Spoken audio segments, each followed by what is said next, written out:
Assalamualaikum warahmatullahi wabarakatuh, saudara-saudari yang dirahmati Allah.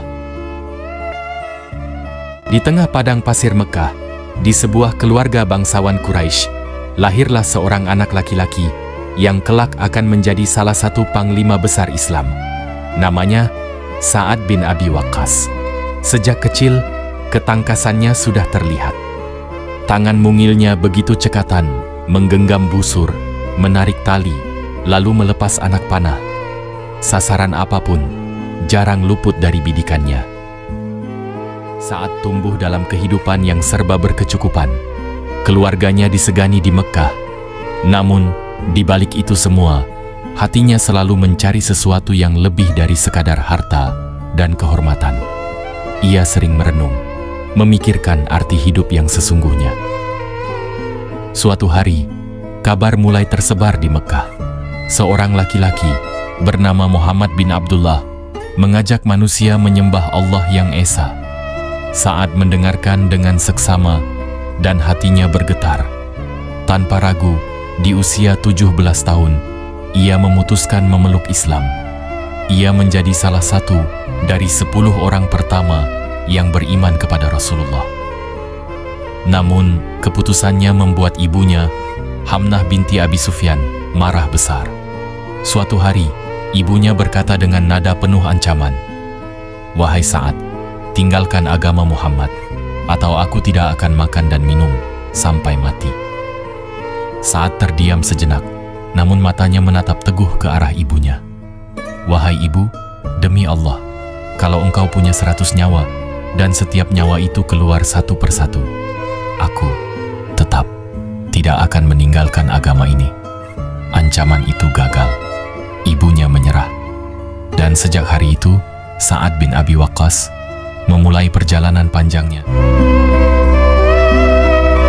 Setelah keislamannya kokoh, Sa'ad bin Abi Waqqas bukan lagi pemuda biasa.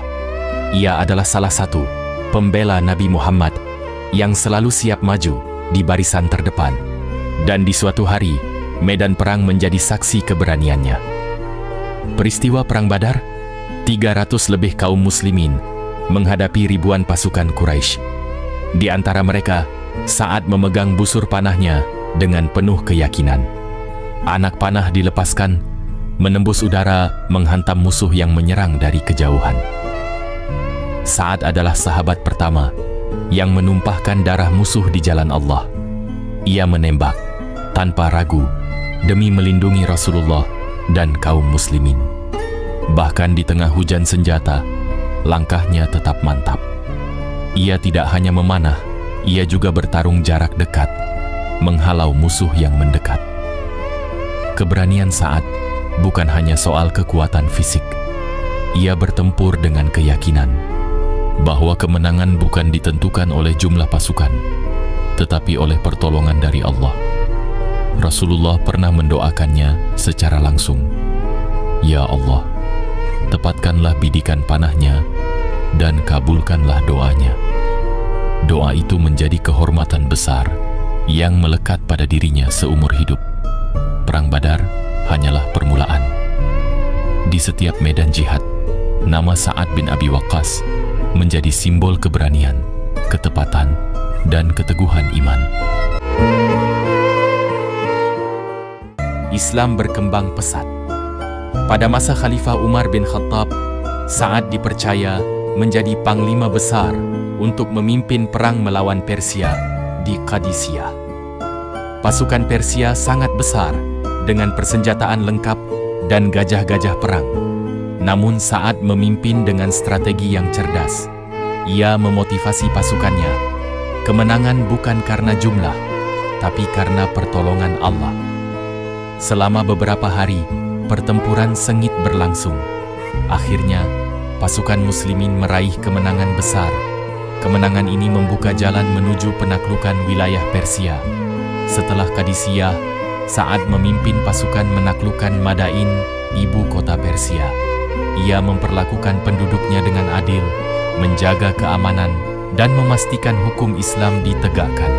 Namun, Sa'ad bukanlah orang yang haus kekuasaan. Setelah tugasnya selesai, Ia memilih hidup sederhana dan menjauh dari hiruk-pikuk politik. Ia menghabiskan masa tuanya di Madinah, tetap beribadah, dan mengajarkan Islam kepada generasi berikutnya. Sa'ad bin Abi Waqqas wafat pada usia sekitar 80 tahun. Ia dimakamkan di Baqi dan menjadi sahabat terakhir dari 10 orang yang dijamin masuk surga. Namanya dikenang sebagai panglima yang gagah berani, pemanah ulung, dan hamba Allah yang doanya selalu diijabah. Jangan lupa like dan subscribe untuk konten inspiratif selanjutnya.